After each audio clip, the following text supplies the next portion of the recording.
Hello, it's September, and for horror fans, that means one thing. Spooky season is upon us. That's right, it is Halloween Eve. That's right, the whole month of September and the 30 days going up to Halloween is all Halloween's Eve. We all know this. Welcome to another episode of the Popcorn Confessional, and this is Dave from Nerdbox, and I'm accompanied by my wife Jen, also from Nerdbox.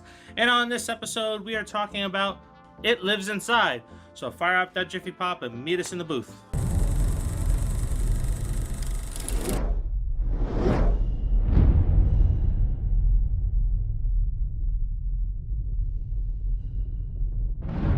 This is Brian O'Halloran, and you're watching the Popcorn Confessional on the Nerdbox. Sounds like a porn site. Samita, Sam, is an American high school student of Indian origin who wants to fit in by straying from her East Indian culture, her family, and her former best friend. Sam's new outlook has caused tension with her family and has transformed Tamira, her former best friend, into an outcast.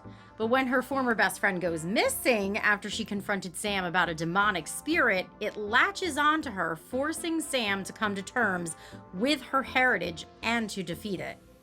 This trailer was attached to Talk to Me, and when I first saw it, I was like, I don't know if it's gonna be any good. Then you see the poster, it's like, oh my god, the poster's not that great. I'm gonna watch it because it's gonna be free on the pass anyway, and cross my fingers in hopes that it's good. Yeah, and we ended up seeing it for the mystery movie that they do roughly every other Monday at our local Regal. Yes. Well, not just our local Regal, but Regals by you should Well, all I'm be saying at our participating. Regal, it's roughly every other Monday because some Regals do it every Monday. Son of a bitch. Yeah, our Regal doesn't get as much business. I wonder why. This is the film directorial debut of Vishal Dutta. This first attempt at a horror film is pretty good. It's got some good suspense to it. It's got some subliminal hidden images that kind of pop up and flicker, which I thought was very good. It's not just those traditional jump scares that you get in a lot of these type of movies, but there's like that quick flash. It's like, Yeah. what? Was there something there? Yeah. The fact that there were teenagers throughout the movie, they weren't like cringy and annoying like so many teenagers can be in horror movies, that they all did really well. They didn't annoy me. The one that played Sam, her name is Megan Suri, and her best friend, which is Tamira, and that's played by Mohana Krishnan. They were very good opposite each other, and they kept the story going. Like you said, characters aren't annoying. So as you have Sam, going through the movie, dealing with her own personal struggles, which is always nice to see a subplot in there. She's trying to fit into the culture. She just wants to be accepted. Where her friend is a bit of an outcast because she's held true to her culture. Yeah. And as we know in our society, we're not going to really dive into it, but this is how it plays out in society in real life. So she's trying to fit in, and then she happens across this spirit, and now her life is turned upside down where she is starting to become the outcast, and she has to figure out how she can get back to her roots and then kind of overcome this creature. Yeah. This is based off of a demonic Hindi Buddhist spirit, and I'm not going to attempt to pronounce the name of the creature because I know... Pashash. Yeah.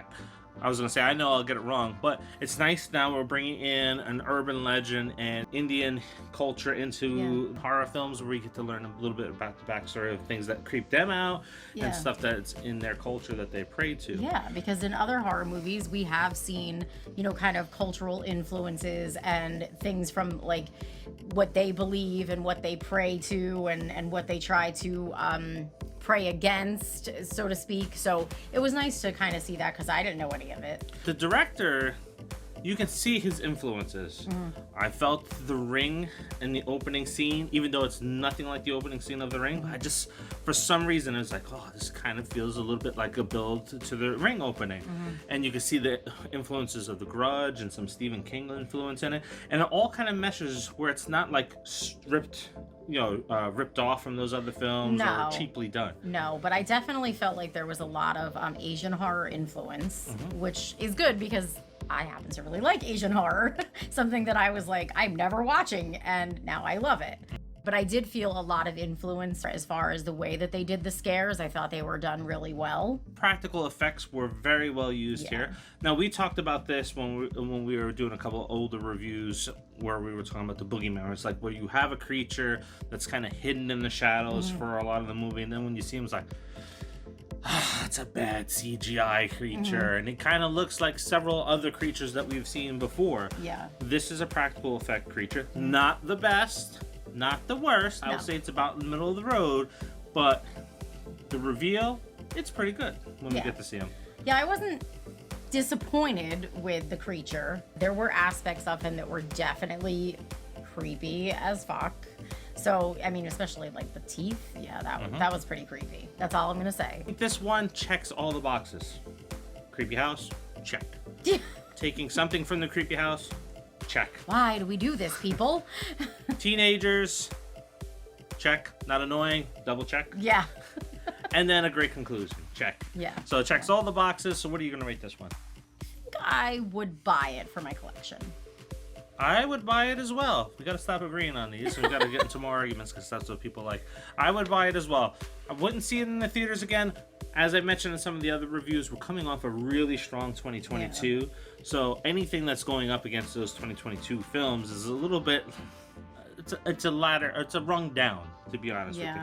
So probably on a second viewing of this in the future, I may appreciate it a little bit more. But yeah, definitely one to own in the collection. And scare the girls. Yes, and scare the girls.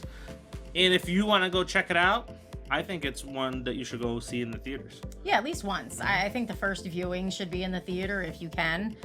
You know, absolutely do that. Because the time is upon us.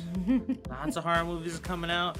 And be sure, if you have a theater by you, to check your Thursday releases, because there are independent horror films that are getting dropped for a one-day release and on Thursdays. So be sure to check that out. And they hide them. You have to actually search by the day of the week. I would suggest looking at Fandango.com.